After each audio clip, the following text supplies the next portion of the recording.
I'm Pamela Tanner Boll, and I am in conversation with one of the folks who were in our film, Judith Schwartz. She was one of our experts, and a lovely, lovely one at that.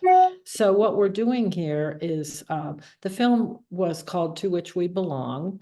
It's still out in the world. And the film is really about how can we restore the natural world so that we can continue for generations after generation, live here safely and beautifully. So that's why we're doing this conversation. So where the film has been, that is a great question. The impact that I think was for me the most meaningful, and I think the biggest, was going to COP26 in Scotland with that film and being on a panel discussion with other artists who were talking about the erosion and degradation of our natural world and the carbon problem, the greenhouse gases, etc.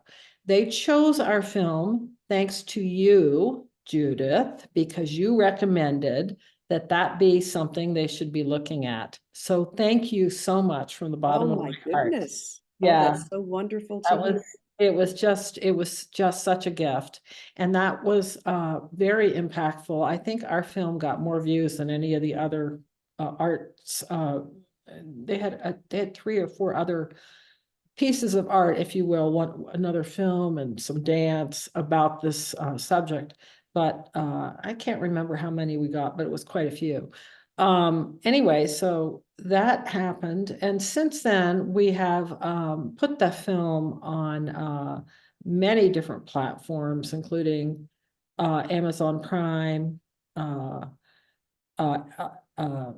TV, Hulu, and there's a whole bunch. If you go to our website, towhichwebelong.com, you can find the film wherever you want it. It's basically out there on the platforms.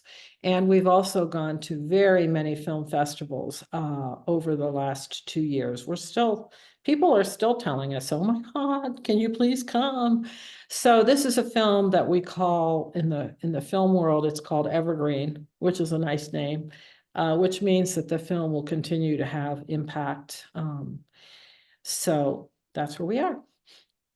Excellent. But I want to find out about you, because your books were remarkably important to me in the conception of this film. The first one I read was Cows Save the Planet.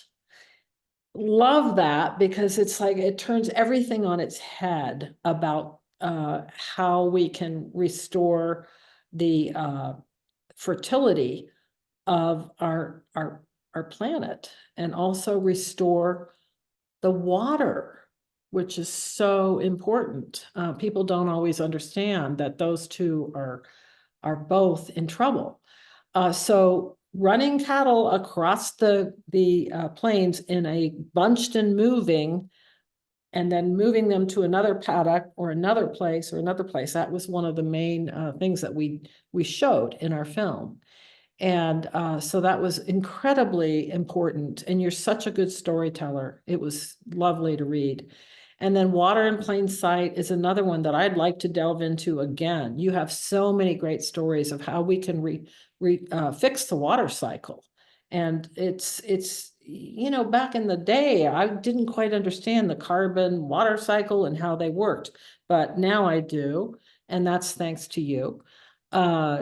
Once you begin to, through photosynthesis, draw down carbon from the sky where it doesn't belong, and through photosynthesis, the plants draw down the carbon sugars feed the plants, and then they exude what they don't need, the carbon sugars, for the microbial life of the soil. And essentially that creates both greater fertility and greater water holding capacity. So that's just like a central idea in how we can restore not only your grass right outside, but the deserts. And a third of our planet is getting more and more desertified, which is scary, but there's a solution. So, Absolutely. yeah, that's exciting. And then I loved your Reindeer Chronicles. You make me want to go to all those places. It was just wonderful. But I'm also interested in what you're doing with this new thing, this coaching business. So Oh, tell us yeah. about Oh, that.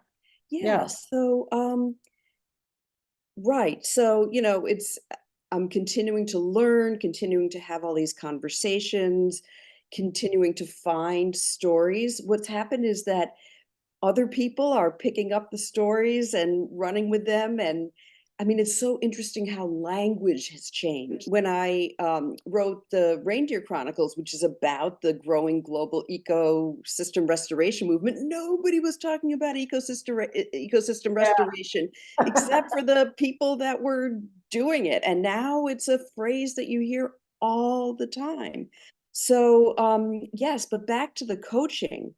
Um, yeah, so a colleague of mine, Diana Donlin, who lives in California, we both kind of got the soil bug at the same time. So we've kind of moved through the learning together and been to conferences together.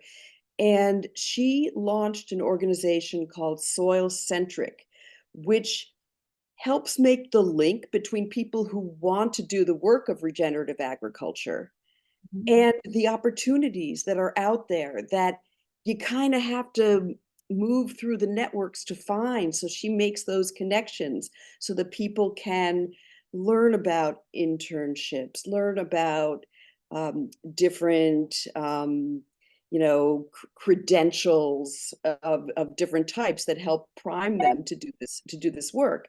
Mhm. So it occurred to us that much of what we that one thing that we felt has been kind of missing is one-on-one coaching. Okay. And I actually have a clinical degree, so sitting in that chair and asking questions is very comfortable for me. Um, but also, both of us found that we were informally being asked for advice and being asked to be connected and being asked, what should I do if I have these skills? And this is what I would love to be connected with. And realized that in a 1 hour conversation could basically save someone 2 years of flailing around and doing all the trial and error. So we set that up. So it's regenerative climate coaching, and Mhm. it's through Soil Centric, which you can find soilcentric.org. And the other reason is that in the few instances that we found about that was climate coaching, it either went in two directions. One was how to minimize your carbon footprint. Can you afford an electric car? Can you compost? And just felt that that wasn't quite getting at the potential that we all have. And it was also kind of throwing that individual responsibility back at people as if it's something they should do, as Mhm. opposed to, like, yes, the system needs to change, and how can we be part of that larger change? And Mhm. then also there was a lot, more about kind of grief, accepting Mhm. how, the loss of our natural world, the loss of a dependable climate. And while that can be valuable, I don't know whether, I don't believe that that's necessarily the direction that that everybody wants to go or needs to go. Yeah. Someone may have a yearning to get their hands in the soil. Let's help them get their hands in the soil. Mhm. And also from my reading in this field, I just finished reading Catherine Hayhoe's book, Saving Us, I think it's called. Mm-hmm. Do Mm-hmm. you know of her work?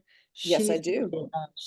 she is, for our viewers, she is an amazing and very enthusiastic, so smart. She's a scientist, and she's also very committed to her church and to her faith. She's Christian.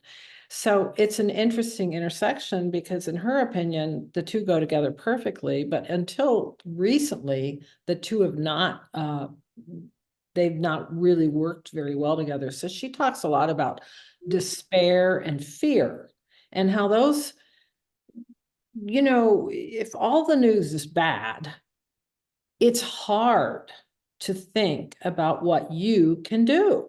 One person, how can, so this is what we were faced with. Scientists who give us all the facts that are all terrible.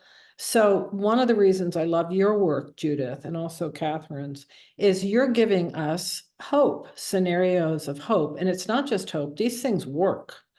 I was reading, just reviewing a little bit, the Reindeer Chronicles, and the whole, I'm going to forget everybody's name, but it was the desert story that just, I Neil love. Spackman Yes, in, yes. yes, in Saudi Arabia. Saudi Arabia. Yeah, extraordinary.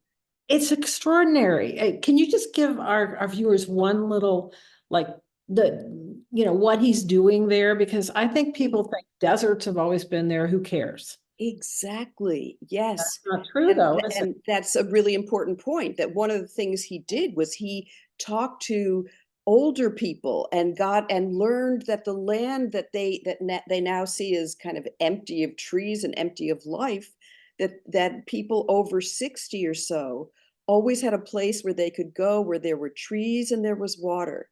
So, okay, if that was in our near past, then maybe that's what that land wants to be. So basically, Neil is an American who speaks Arabic, and he got involved in a poverty reduction project that was working with local Bedouins.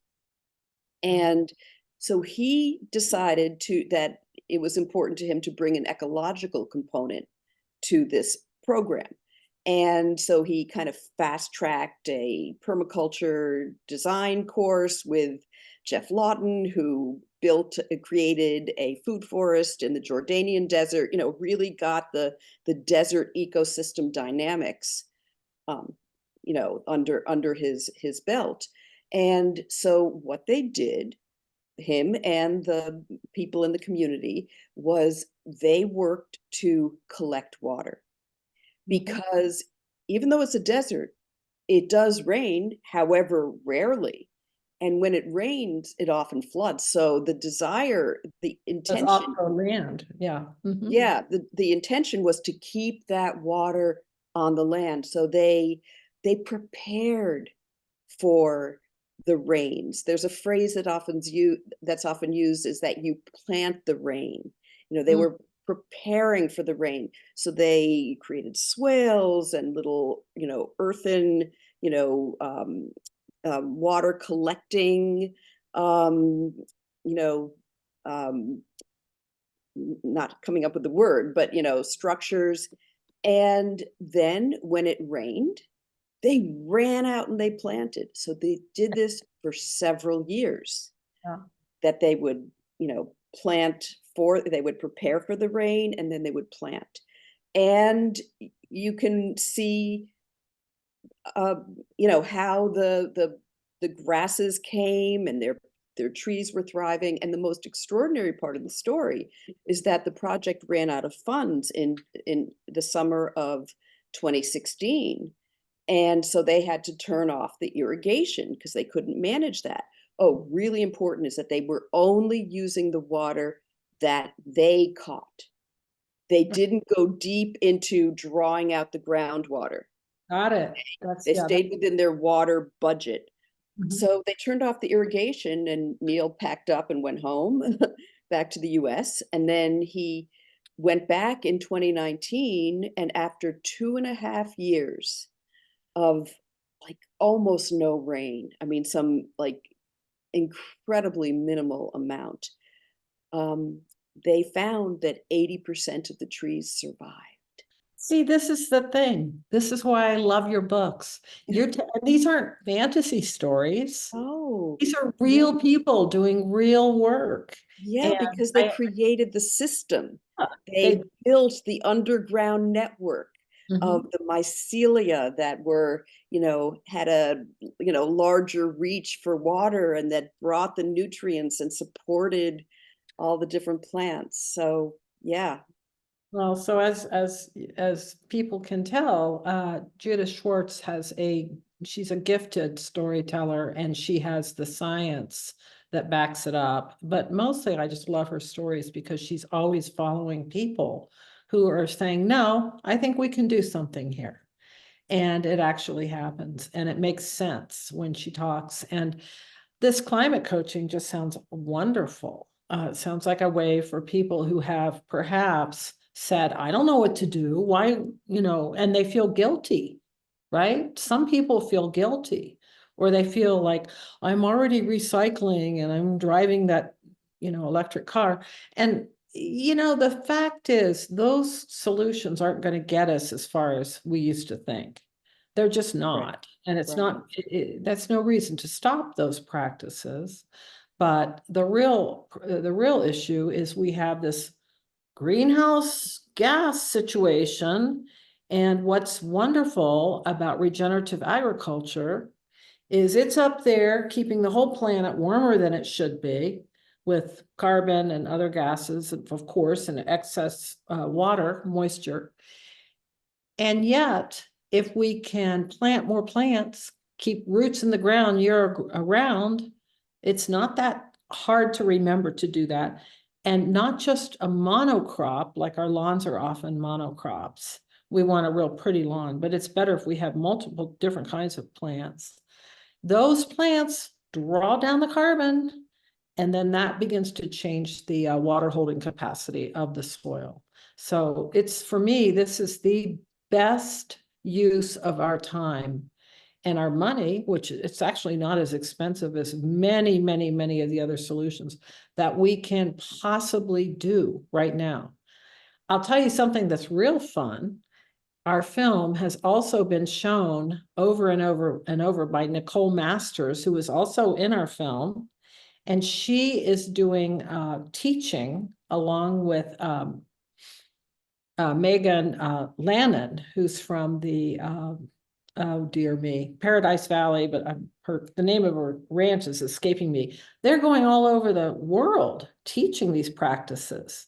So every time that they do a teaching, they have a course now I think it's 36 weeks long. This is for serious soils, people who are really working with the soil.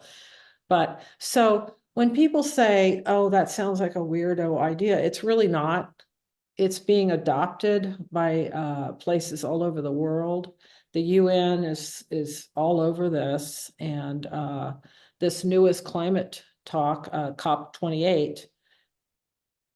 Say what you will. The good news is they focused on food and agriculture as one of the solutions for climate change. So And there's more talk about how biodiversity yes, influences yes, climate, and how that biodiversity, desertification, and climate change are all manifestations of the same problem. yeah. And on the one hand, that's like, alarming because it just feels so big. On the other, when you interfere, or, you intervene in a positive way, you are addressing all of those. All three. And you're also addressing for people who work the lands, which is not me, I just make movies, but still, for people who work the lands to get off of a chemical industrialized kind of farming, and to get off of the idea that ranching has to be cows go out in the field for the summer and then they get they're held in CAFOs and fed grain. Those are both antithesis to this regenerative practice. And when those folks begin to change their practices, they're finding that there are fewer inputs, fewer fertilizer, fewer insecticides, pesticides, chemicals that nobody really wants to use, including them, but they felt like they had to. They're getting off of those. And there's a lot of research that those chemicals are just not good for us. I don't care what the companies say. A lot of farmers are sick, and their kids. So that's another concern. And we Absolutely. have the possibility for changing that. And it's happening is the point. So this has been great. I don't want to take up too much of your time, but it's just really great to reconnect with you. You're really one of my heroes, and your books have been incredibly inspiring to me. And you know, I'm hoping Well, that that we'll continue to get this please, film thank out, you and so you're going to much. continue Yes, getting your books out and yes, your new coaching. yes, absolutely. Yeah. So where can we find your work, your 3 books, and is there another book in the You future? know, there isn't at the moment. Yeah. And many writers will tell you about that awkward in between phase, being between books. Mhm. But at this moment, I'm really enjoying seeing these ideas become more current. So, so that's happening. So, all of my articles and my books can be found on my website, which is judithdschwartz.com. And then all 3 books are also available from Chelsea Green Publishing, and they often have these amazing sales where you can get, all 3 books for much more reasonable price. So, yeah, and they have a number of great books. They were the publisher that said, "Soil, yes, we need to we need to publish your book." I want them to sell my movie. I love, isn't Chelsea Green in Vermont? It is only 2 Yeah, hours away from me. there you are. Yes, Yeah, I'm in southwestern Vermont, right. Yeah. southwest corner. Well, I get Chelsea Green books in my Boulder bookstore. Boulder, Excellent. Colorado. Yeah. Yes, I know Got that They've bookstore. got their own little shelf, and Indeed. they're wonderful. Yeah, Yes. they're wonderful. So thank you so much, Judith. I'm glad we got to have a little catch up, and I look forward to seeing more of you. Okay, well, I'm thrilled about the film and will certainly be spreading the word anew. Yeah, sounds good. Okay. Okay, thank you. Bye-bye. Thank you.